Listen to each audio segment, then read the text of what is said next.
Abantu banyasaye mulembe. Mulembe bosi. Amjambo nyinyi wote. Haya. Wale ambao pengine nimekutana nao siku ya kwanza. Kwa jina ni Wycliffe Ambetsa Oparanya.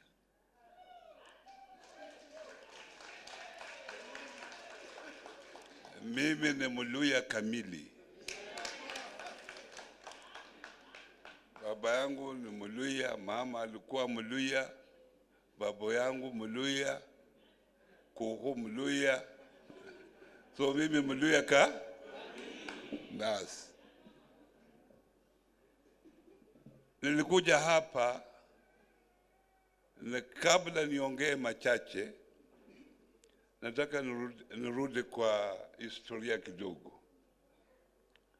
Mimi nilipatiswa kwa Church of God.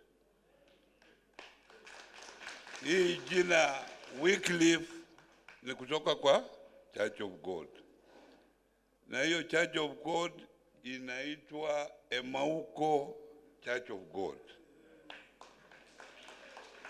Bishop, kwa sababu anatoka karibu hapo, anajua ile Church of God ya Emauko. Hapo ndio nilipatiswa. Nilikuwa na kasini yangu ambaye alikuwa mhubiri katika hiyo church. Nikiwa mtoto mdogo nilikuwa namfuata. Hajakufa kwa na karibu miaka 90.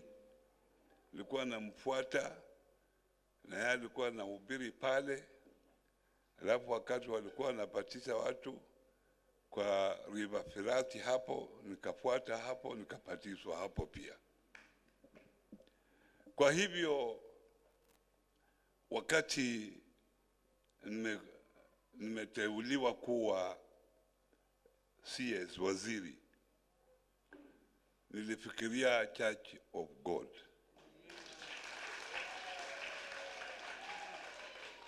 Niliingia kwa ofisi mara ya kwanza Ijumaa. Ijumaa hii imepita. Niliingia hapo, sikufanya kazi kwa sababu tulikuwa tujaenda induction bila kazi inafanywa.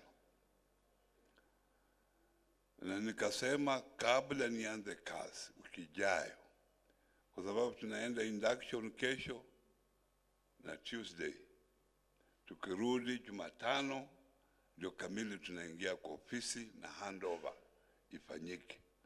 Nije hapa kwa maombi.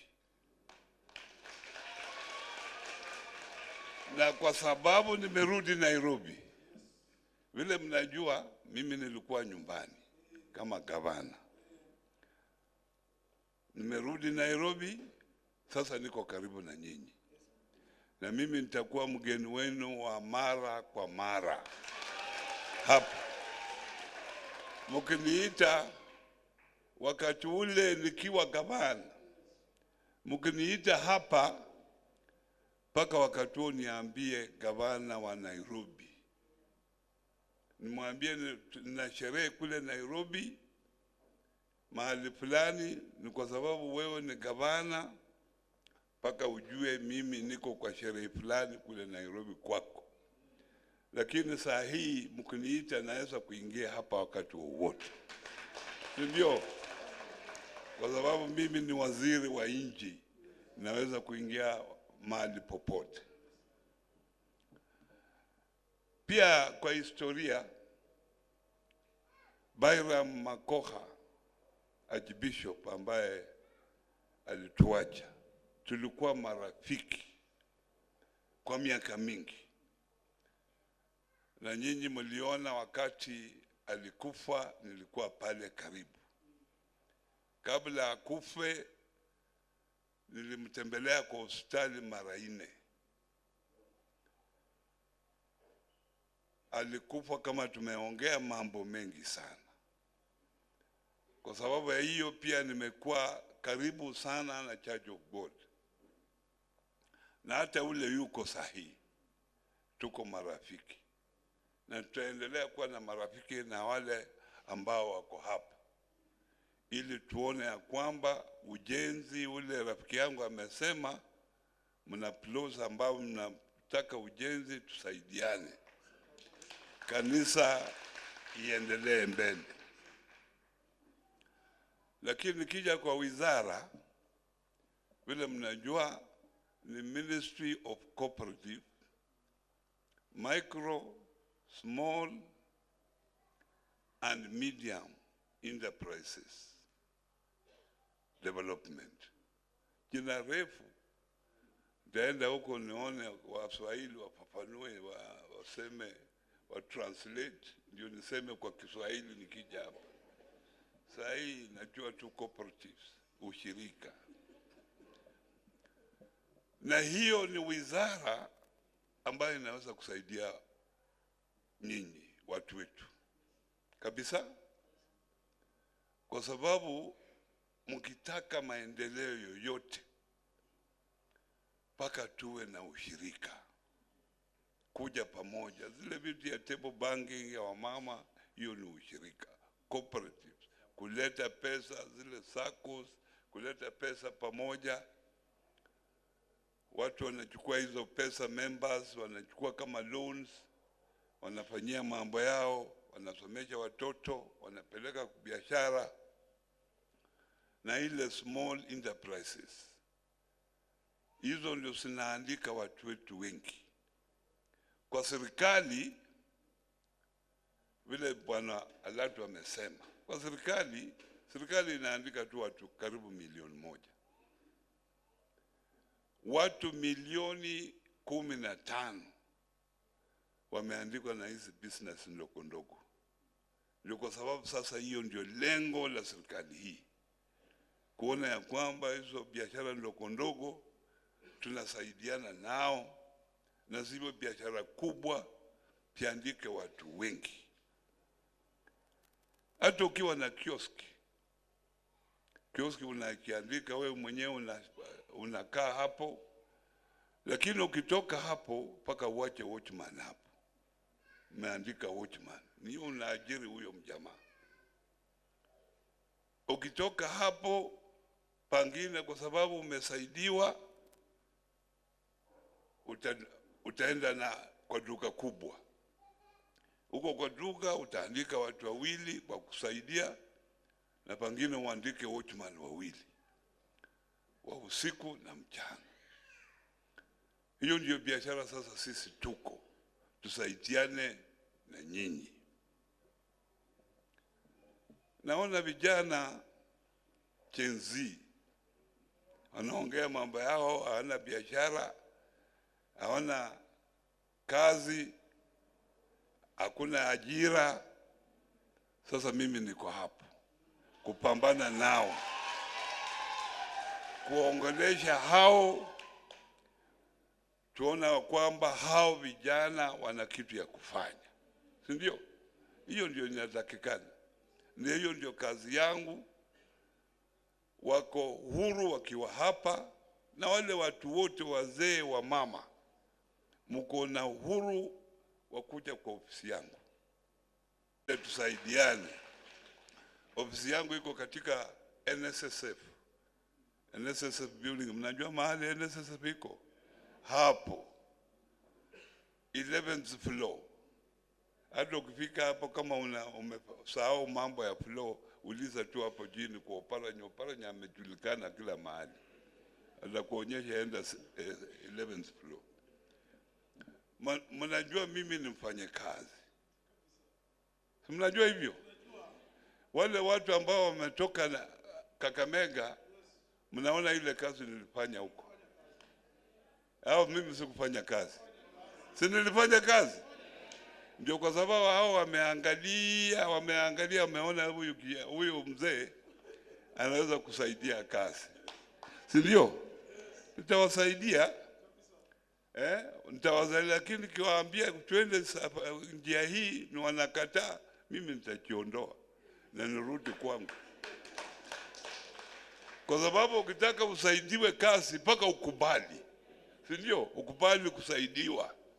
Lakini ukiwa hapo, tukiwa hapo na wewe sasa unajifanya mjuaji, tutakuwa na shida, si ndio?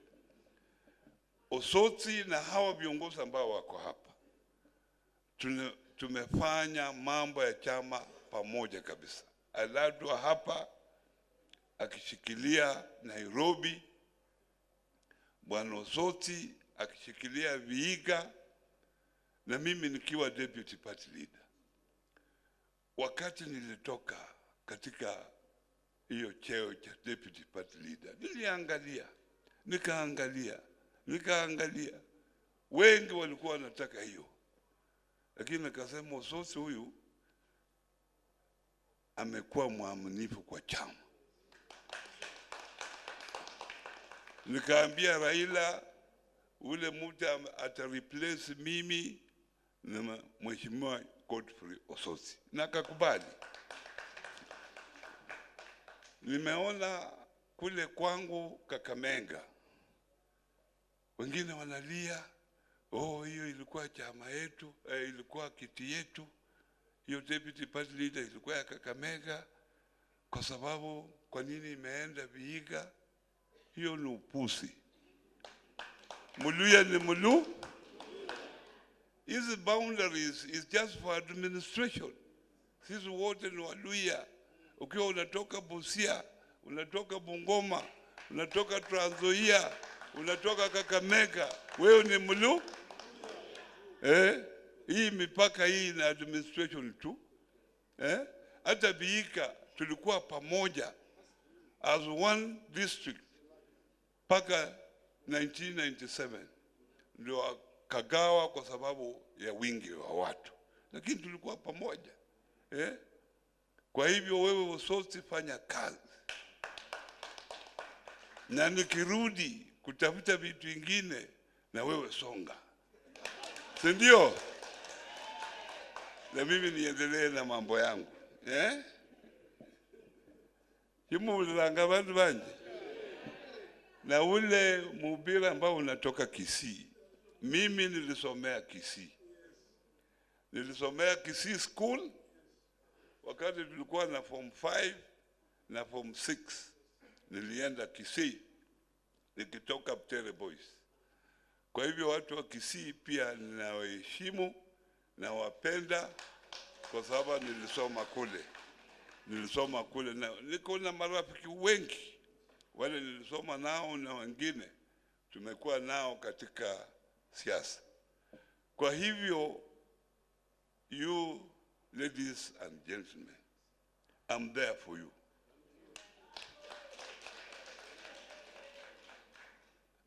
Na mimi ni mmoja, nyinyi ni wengi. Kwa hivyo nyinyi muje kwangu, si ndio? Nikisema nije kwa boma yenu kila mmoja, nitaweza kweli? So this is a chance for you. Sitaki tumalize miaka 3 mwanze kulialia wewe Oparanya ulipewa kazi na hakuna kitu ulifanya. Wewe ulinitembelea. Nimekuambia mahali ofisi yangu iko. Tembea, kuja huko, tuongee, tukule. Kama una chakula shilingi 1,000 au 500 nitakosa hiyo kupa. Na uende ununue chakula yako, na maisha ifanye nini? Iendelee. Muulira bandu banje, kwa sababu najua Waluya ndio wako hapa wengi. Na mshikilie huyu Bwana Latwa kabisa, kwa sababu anakusaidia kazi hapa. Na Kanoti alijaribu kule Khwisero, akaanguka. Nikamwambia, sasa wewe ulikuwa chama ingine ambayo ijulikani hapa, haielekani hapa katika Khwisero. Kuja kwangu tukae pamoja, nikuonyeshe njia, rudi. Kama wewe unakuja kwangu uko sure utapata hiyo kiti. Lakini ukiwa mahali huko hautaweza. Si ndio? Omwami Bishop Olo Overseer Bumlanga Overseer. Overseer, mimi nimekuja tu maombi, na kwa sababu hii mambo tuli arrange jioni jana, tuliamua jana wakati tulikuwa tumekaa pamoja, mahali tulikuwa tunakaa tunaongea mambo yetu, nikasema tuje asubuhi. So wewe kesho kupitia kwa Bwana Kanoti uchukue shilingi 1,100 uletee hii kwaya.